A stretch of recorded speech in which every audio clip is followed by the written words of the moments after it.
ഇടത് വലത് പാർലമെന്ററി വ്യാമോഹികളെ, നിങ്ങൾക്ക് കേരളത്തിൽ നിന്ന് രാജ്യസഭയിൽ അംഗമാകണോ?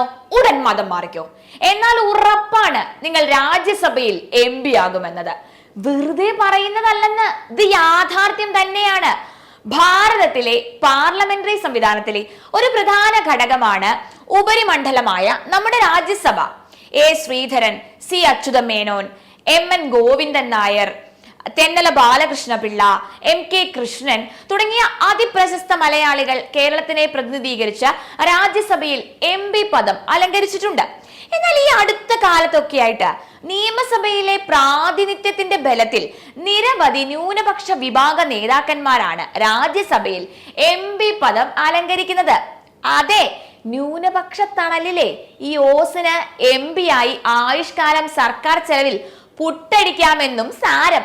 ചുരുക്കി പറഞ്ഞാൽ, വിലപേശൽ ശക്തിയിൽ മത്സരവും പണച്ചെലവും വിയർപ്പൊഴുക്കലും ഒന്നുമില്ലാതെ MP ആകാൻ സാധിക്കുന്നു എന്നതാണ് അതിന്റെ അർത്ഥം. ഭരണഘടനാ പ്രകാരം കേരളത്തിൽ നിന്ന് 9 പേരെയാണ് രാജ്യസഭയിലേക്ക് തിരഞ്ഞെടുത്ത് നമുക്ക് അയക്കാവുന്നത്.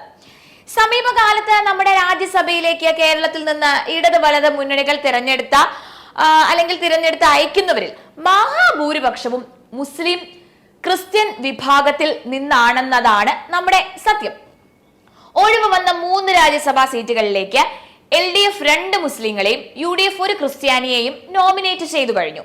ശരിക്കും പറഞ്ഞാൽ കേരളത്തിൽ ആകെയുള്ളത് 9 രാജ്യസഭാ സീറ്റുകളാണ്. അതിൽ 5 പേരും മുസ്ലിങ്ങളാണ്, 2 പേർ മാത്രം ക്രിസ്ത്യൻസ് ഉണ്ട്.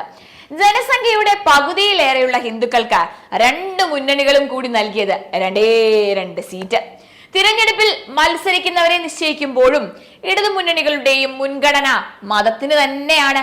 ഹൈന്ദവ ഭൂരിപക്ഷ മണ്ഡലങ്ങളിൽ വരെ ന്യൂനപക്ഷങ്ങളെ സ്ഥാനാർത്ഥികളാക്കുമ്പോൾ മലപ്പുറത്തും കോട്ടയത്തും മറിച്ചു ചിന്തിക്കാൻ ഇവർക്ക് ധൈര്യമുണ്ടാകില്ല. നിലവിലെയും വരാൻ പോകുന്ന ഒഴിവും ചേർത്ത് കേരളത്തിൽ നിന്നുള്ള 9 രാജ്യസഭാ അംഗങ്ങളെ നമുക്കൊന്ന് നോക്കിയാലോ. Elamaram Kareem, A Rahim, Jebi Mather, Abdul Wahab, Jose K Mani, Haris Beeran, John Brittas എന്നിങ്ങനെ 9-ൽ 5-ഉം നമ്മന്റെ സ്വന്തക്കാരും 2 പേർ കുഞ്ഞാടുകളും എന്നായി കാര്യങ്ങൾ. ഇക്കാര്യങ്ങൾ തുറന്നു പറഞ്ഞ വെള്ളാപ്പള്ളി വർഗീയവാദിയും പാണക്കാട് തങ്ങൾ സ്വർഗീയവാദിയും. കാലം പോകുന്ന പോക്കേ, ഹിന്ദു ഭൂരിപക്ഷ മണ്ഡലങ്ങളിൽ മുസ്ലിമിനെ MP ആക്കാൻ യാതൊരു മടിയുമില്ല. അതെ, കേരളം കേരളമാകുന്ന നാളുകൾ അതിവിദൂരമല്ല എന്ന് ചുരുക്കം.